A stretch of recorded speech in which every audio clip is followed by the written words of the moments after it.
हाय दोस्तों, नमस्कार। कैसे आप सब लोग? स्वागत है आपका अपने चैनल GS7 ट्यूटोरियल्स पे। मैं मनीष, आपका टीचर, आपका दोस्त, स्वागत करता हूँ आपके अपने चैनल पे। तो जैसा कि आप देख रहे हैं कि कक्षा 10 से आज हम वीडियो लेके आए हैं विज्ञान विषय का, जिसमें हम चैप्टर नंबर 5 पढ़ेंगे। देख सकते हैं कि आप 5वां अध्याय है और पाठ का नाम है जैव प्रक्रम। जैसा कि आप देख पा रहे हैं, अध्याय नंबर 5 है हमारा जैव प्रक्रम। और जहाँ पे आप देख सकते हैं कि यहाँ पे दिल का, हमारा हार्ट इंग्लिश में बोलते हैं, उसका फिगर बना हुआ है। तो आप अब समझ चुके होंगे कि जैव प्रक्रम जो है, इसमें हम ये समझाया गया है, बायोलॉजी का चैप्टर है। तो आपको पता होना चाहिए कि साइंस 3 विभागों में होता है, फिजिक्स, केमिस्ट्री और बायो, ठीक है, जिसको हम जीव विज्ञान भी कहते हैं। तो हम जैव है या सजीव, इसके बारे में हमारा जो कैसे हमें पता चलता है, तो जैव प्रक्रम में क्या क्या होता है हमारे अंदर। हम जीवित हैं तो हमारे अंदर क्या क्या अभिक्रियाएं होती है, कैसे हमारा शरीर काम करता है, कैसे हमारा पाचन काम करता है, कैसे हृदय काम करता है, उस सब के बारे में हम पढ़ेंगे। तो चलिए हम चैप्टर की शुरुआत करते हैं कि हम जैव, सजीव तथा अजैव, निर्जीव में कैसे अंतर स्पष्ट करते हैं, कि हम जीवित है या मृत हैं, मतलब जीवित सजीव है या निर्जीव है, ये हमें कैसे पता चलता है। यदि हम कुत्ते को दौड़ते हुए देखते हैं या गाय को जुगाली करते हुए अथवा गली में एक इंसान को जोर से चीखते हुए देखते हैं, तो हम समझ जाते हैं कि ये सजीव है। यदि कुत्ता, गाय या इंसान सो रहा है तो क्या तब भी हम यही सोचेंगे कि ये सजीव है? लेकिन हम ये कैसे जानेंगे? हम उन्हें सांस लेते देखते हैं और जान लेते हैं कि वे सजीव हैं। पौधों के बारे में हम जैसे जानेंगे कि वे सजीव हैं, हम में से कुछ कहेंगे कि वे हरे दिखते हैं, लेकिन उन पौधों के बारे में क्या कहेंगे जिनकी पत्तियां हरी ना होकर अन्य रंग की होती हैं? ठीक है, पत्तियां क्या होती है, हर किसी की जो जीवित होती है हरी ही नहीं होती, किसी की लाल भी होती है, आपने देखा ही होगा। तो उसके बारे में कैसे जानेंगे कि वो सजीव है या निर्जीव? तो वे समय के साथ वृद्धि करते हैं, अंत हम कह सकते हैं कि वे सजीव हैं। दूसरे शब्दों में क्या बताया इसने कि जब पत्ते क्या होते हैं, वो ग्रो हो रहे होते हैं, मतलब बढ़ रहे होते हैं, वृद्धि कर रहे होते हैं, तब हमें पता लगता है कि वो सजीव है। ठीक है, हम सजीव के सामान्य प्रमाण के तौर पर कुछ गतियों पर विचार करते हैं। ये गतियाँ वृद्धि संबंधी या अन्य हो सकती हैं, लेकिन वह पौधे भी सजीव हैं जिसमें वृद्धि परिलक्षित नहीं होते। ठीक है, कई बार आप देखते हो कि पौधे बढ़ नहीं रहे हैं, पर वो क्या होते हैं, सब वो भी सजीव होते हैं। कुछ जंतु जैसे सांस तो लेते हैं, परंतु जिनमें गति स्पष्ट रूप से नहीं दिखाई देती, वे भी सजीव हैं। अंत दिखाई देने वाली गति जीवन के परिभाषित लक्षण के लिए पर्याप्त नहीं है। अति सूक्ष्म स्केल पर होने वाली गतियां आंखों से दिखाई नहीं देती है। उदाहरण के लिए अणुओं की गतियां।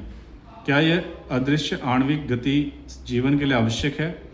यदि हम यह प्रश्न किसी व्यवसायी जीव विज्ञानी से करें तो उसका उत्तर सकारात्मक होगा।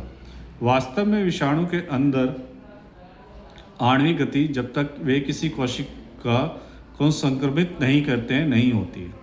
अतः इसी कारण यह विवाद बना हुआ है कि वे वास्तव में सजीव है या निर्जीव है। तो बहुत सारे घटनाक्रम है जिससे हमें पता लग जाता है कि वो सजीव है या निर्जीव है।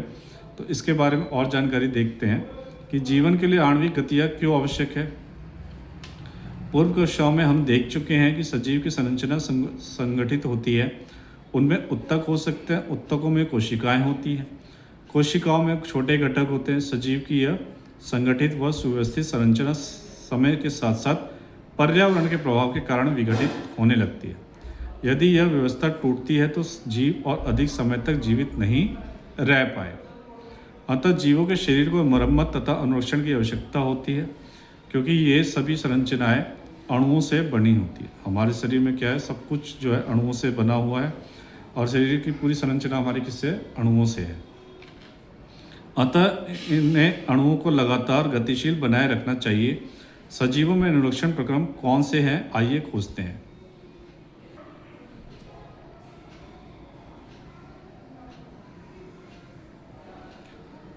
सबसे पहले हम पढ़ेंगे जैव प्रक्रम क्या है। जीवों का अनुरक्षण कार्य निरंतर होना चाहिए। यह उस समय भी चलता रहता है जब वे कोई विशेष कार्य नहीं करते। जब हम सो रहे हों अथवा कक्षा में बैठे हों, उस समय भी यह अनुरक्षण का काम चलता रहना चाहिए। ठीक है, कि क्या होता है कि कई बार हम सो रहे हैं, उठ रहे हैं, बैठ रहे हैं, फिर भी हमारा कार्य चलता रहता है, सांस लेने का कार्य चलता रहता है। ठीक है, ये सभी प्रक्रम जो सम्मिलित रूप से अनुरक्षण का कार्य करते हैं जैव प्रक्रम कहलाते हैं। ये बहुत सुंदर सी डेफिनेशन है, आप समझ गए होंगे। ठीक है, जब भी आप कोई कार्य करते हैं या सो रहे हैं, उठ रहे हैं, बैठ रहे हैं, चाहे आप वैसे कुछ भी नहीं कर रहे, आप आराम ही कर रहे हैं, तब भी आपके जो शरीर के अंदर की अभिक्रियाएं, शरीर के सारे फंक्शन चल रहे होते हैं, तो सबको जैव प्रक्रम कहलाते हैं। ठीक है, क्योंकि क्षति तथा टूट फूट रोकने के लिए अनुरक्षण प्रक्रम की आवश्यकता होती है, अतः इसके लिए उन्हें ऊर्जा की आवश्यकता होगी। यह ऊर्जा एकल जीव के शरीर से बाहर से आती है, इसलिए ऊर्जा के स्रोत का बाहर से जीव के शरीर में स्थानांतरण के लिए कोई प्रक्रम होना चाहिए। उस ऊर्जा के स्रोत को हम भोजन तथा शरीर के अंदर लेने के प्रक्रम को पोषण कहते हैं। ठीक है, यहाँ पर साफ बताया गया ऊर्जा के लिए हमें क्या चाहिए होता है, खाना चाहिए होता है, जो हम जीव जो होते हैं शरीर के बाहर से लेते हैं। ठीक है, उससे हमें क्या मिलता है, ऊर्जा का स्रोत मिलता है, और वही वो ऊर्जा जो हमें भोजन द्वारा मिलता है, और भोजन के शरीर के अंदर लेने के प्रक्रम को हम पोषण कहते हैं।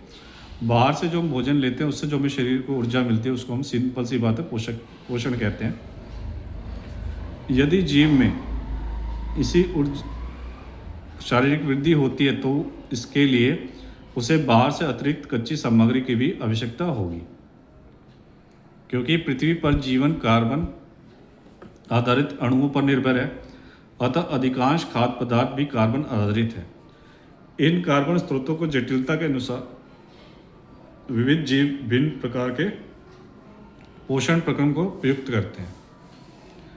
चूंकि पर्यावरण किसी एक जीव के नियंत्रण में नहीं है, अतः ऊर्जा के बाह्य स्रोत विविध प्रकार के हो सकते हैं।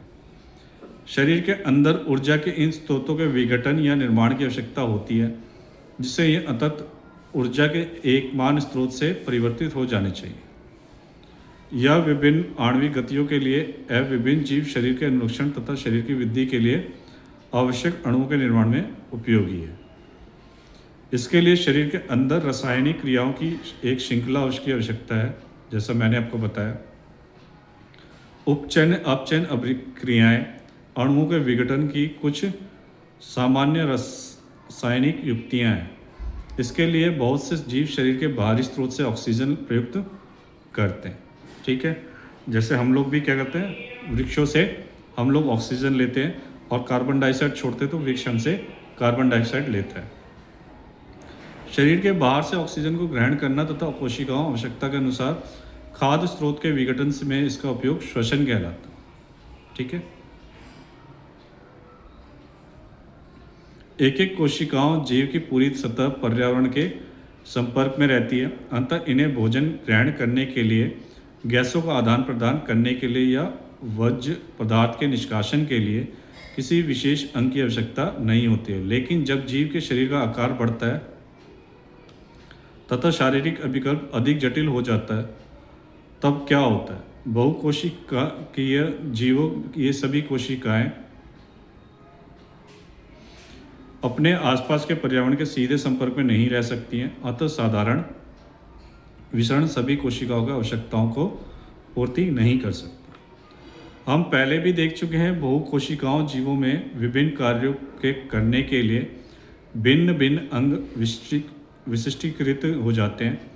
हम इन विशिष्टीकृत ऊतकों से तथा जीव के शरीर में उनके संगठन से परिचित हैं, अतः इसमें कोई आश्चर्य नहीं है कि भोजन तथा ऑक्सीजन का अंतर्ग्रहण भी विशिष्टीकृत ऊतकों का कार्य है। परंतु इससे एक समस्या पैदा होती है। यद्यपि भोजन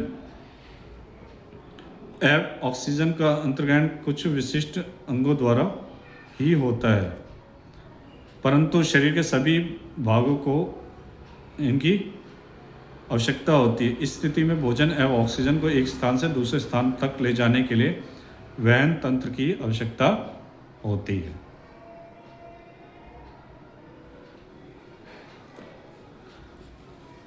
जब रासायनिक अभिक्रियाओं में कार्बन स्रोत तथा ऑक्सीजन का उपयोग ऊर्जा प्राप्ति के लिए होता है, तब ऐसे उपोत्पाद भी बनते हैं जो शरीर के कोशिकाओं के लिए न केवल अनुपयोगी होते हैं बल्कि वह हानिकारक भी हो सकते हैं।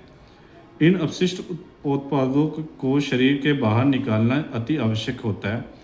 इस प्रक्रम को हम उत्सर्जन कहते हैं, जो हमारा वेस्ट निकलता है। ठीक है। यदि बहुकोशिकाओं जीवों में शरीर अभिकल्पना के मूल नियमों का पालन किया जाता है तो उत्सर्जन के लिए विशिष्ट ऊतक विकसित हो जाएगा, और इसका अर्थ है कि परिवहन तंत्र की आवश्यकता अपशिष्ट पदार्थों को कोशिकाओं से इस उत्सर्जन ऊतक तक पहुंचाने की होगी। आइए हम जीवन को अनुरक्षण करने वाले आवश्यक प्रक्रमों के बारे में एक एक करके विचार करते हैं। अब आपने पढ़ा कि जैव प्रक्रम क्या होता है, पोषण क्या होता है, उत्सर्जन क्या होता है, श्वसन हम कैसे लेते हैं। अब हम इसके बारे में एक्सप्लेन कर करके पढ़ेंगे। अभी तक हमने जितना पढ़ा उस पर एक प्रश्न आधारित है, देख सकते हैं आप कि पहला प्रश्न है, हमारे जैसे बहुकोशिकाओं जीवों में ऑक्सीजन की आवश्यकता पूरी करने के में विसरण क्यों अपर्याप्त है। दूसरा है, कोई वस्तु सजीव है, इसका निर्धारण करने के लिए हम किस मापदंड का उपयोग करेंगे। तीसरा है, किसी जीव द्वारा किन कच्ची सामग्रियों का उपयोग किया जाता है। और चौथा है, जीवन के अनुरक्षण के लिए आप किन प्रक्रमों का आवश्यक मानेंगे। तो अभी तक हमने जो पढ़ा उस पर ये 4 क्वेश्चन बेस्ड हैं। तो ये पहला पार्ट मैंने इसलिए बनाया है कि आज हम यहीं रुकेंगे ताकि आपको इजी से सारे पार्ट्स में अच्छे से समझा सकूं। तो इस चैप्टर का ये पहला पार्ट था। बाकी पार्ट्स में एक एक करके हम समझेंगे कि पोषण क्या होता है, फिर श्वसन कैसे काम करता है, स्वपोषी, ये सब जो आगे आने वाले पार्ट्स हैं हम उसको पढ़ेंगे। तो वीडियो पे एंड तक बने रहने के लिए धन्यवाद। वीडियो देख के आपको कोई भी क्वेरी हो, कोई भी क्वेश्चन हो, कोई भी डाउट हो, मुझसे कमेंट के माध्यम से पूछ सकते हैं। जो लोग पहले बार चैनल पे आए हैं तो लाइक, सब्सक्राइब और शेयर ज़रूर कर दीजिएगा, और बेल आइकन ज़रूर दबाइएगा ताकि मेरी नई नई वीडियो अब तक पहुंच सके। और शेयर इसलिए करिएगा ताकि और लोगों को तक भी ये क्लास पहुंच सके। तो मेरी कोशिश है कि मैं अच्छे से अच्छे आपको समझा सकता हूँ।